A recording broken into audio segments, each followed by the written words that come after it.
Baik, assalamualaikum warahmatullahi wabarakatuh.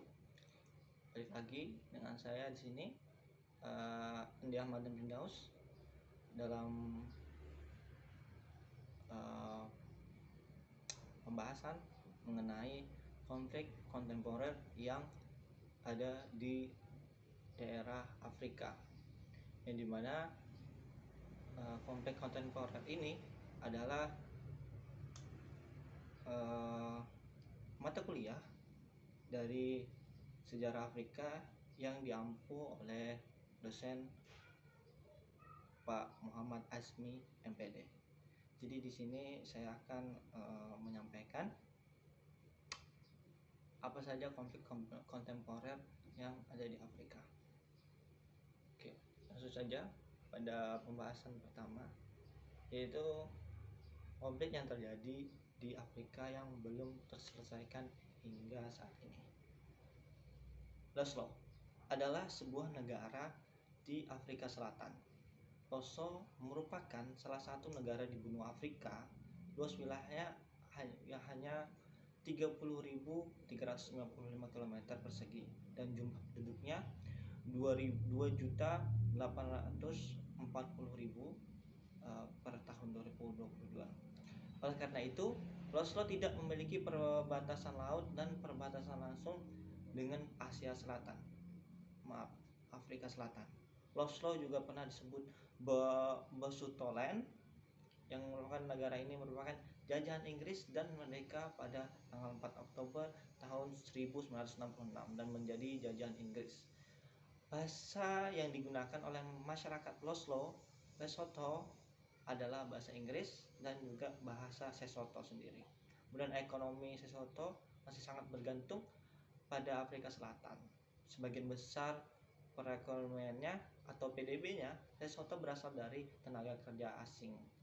Kemudian ada seperti pertambangan dan juga pertanian yang ada di Lesotho ini. Mata uang Afrika Selatan, rand, yang menjadi mata uang resmi di sana. Dan juga karena masih sangat bergantung pada Afrika Selatan, maka mata uang rand juga masih berlaku di wilayah Lesotho.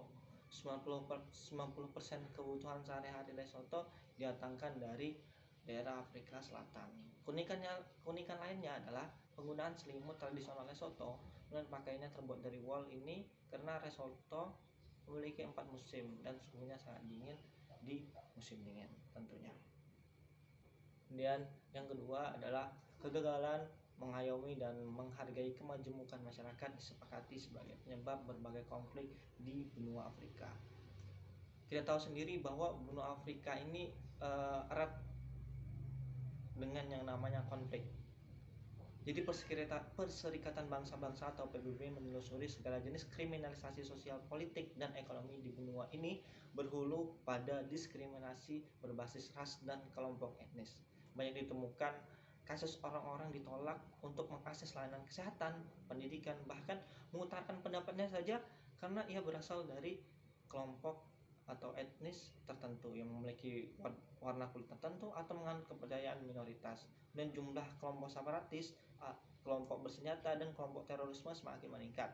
Mereka semua menggunakan sentimen atau menggunakan masalah perbedaan ini untuk menyebarkan stigma terhadap kelompok yang berbeda dari mereka. Kemudian akhirnya masyarakat terhasut hingga menimbulkan konflik terselubung yang di beberapa wilayah seperti Tigray, di Ethiopia, dan juga di Nigeria. Kemudian pecah menjadi konflik terbuka pada tahun 2021. Konflik terjadi di negara tetangga Nigeria adalah kelompok separatis dari etnis Biafra. Kemudian pasukan pemerintah Nigeria kemudian mengepung dan mendeklarasikan perang dengan kelompok separatis tersebut.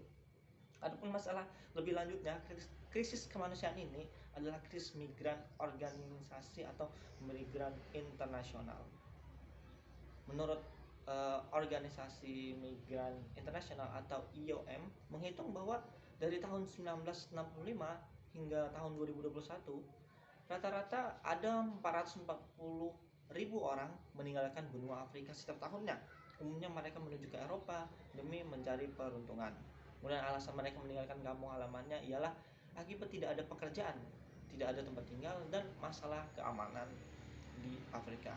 Dan apabila kita tarik akar permasalahannya ialah konflik berkepanjangan akibat diskriminasi kelompok atau etnis tertentu.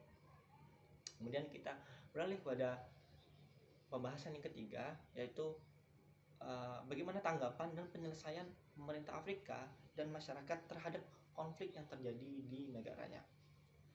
Penyelesaian konflik berdasarkan pluralisme masyarakat dianggap sebagai pendekatan top down oleh PBB. Kemudian pemerintah menggunakan militer untuk mengepung dan menekan kelompok pemberontak. Ketidakpercayaan, kebencian terhadap masyarakat tidak dapat disembuhkan bahkan setelah pertarungan terbuka berakhir. Saling permusuhan masih bersembunyi meski tidak diperlihatkan secara terbuka. Oleh karena itu, PBB mendesak agar semua aspek masyarakat harus dilibatkan dalam pencarian solusi. Mereka perlu merumuskan struktur sosial yang membawa keadilan bagi semua kelompok etnis. Yang terakhir, masalah yang terakhir ada hubungan negara-negara luar terhadap konflik-konflik yang terjadi di Afrika yang telah saya sebutkan tadi. Perwakilan dari Afrika bertemu dengan Presiden Amerika Serikat yaitu Joe Biden di Washington. Menurut keterangan dari Gedung Putih, keduanya akan membicarakan konflik di Tigray yang berbatasan langsung dengan Kenya. Negara ini berminat meminta bantuan Amerika Serikat untuk melawan potensi munculnya gerakan terorisme.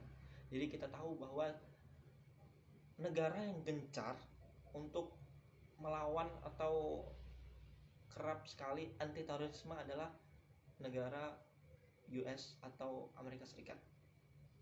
Oleh karena itu, perwakilan dari Afrika kemudian berinisiatif untuk menemui Presiden Amerika Serikat yaitu Joe Biden yang sekarang memerintah di Amerika untuk membicarakan atau istilahnya meminta bantuan kepada pihak Amerika mengenai masalah konflik Tigray yang agaknya seperti akan memulai terorisme dari gerakan-gerakan konflik yang ada di Tigray. Oke, sekian bahasan konflik kontemporer yang ada di Afrika yang ada pada saat ini. Kalau ada salah kata, mohon maaf. Kalau ada kurangnya datang dari saya atau dari lebihnya berasal dari Tuhan Yang Maha Esa. Allah.